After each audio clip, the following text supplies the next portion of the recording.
كنت من سابق عندما أعرف أنه هذا الشخص لا يرتاح لي أو ما يحب يسمع كلامي كنت أزعل، ولكن الآن أصبحت ما أزعل بسبب أنني أدركت 3 أشياء.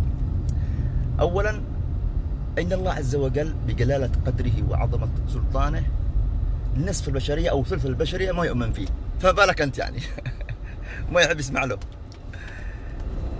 ثانيا، قد يكون الشخص هذا اللي مرتاح لي أو ما يسمع لي، هذا الشخص قد يكون مستوى أعلى، الوعي حقه أعلى من مستوى الوعي حقي. أنا أتحدث من مستوى الوعي يمكن أقل، أو أننا نتحدث أنا من مستوى وعي أعلى، هو مستوى الوعي حقه متدني.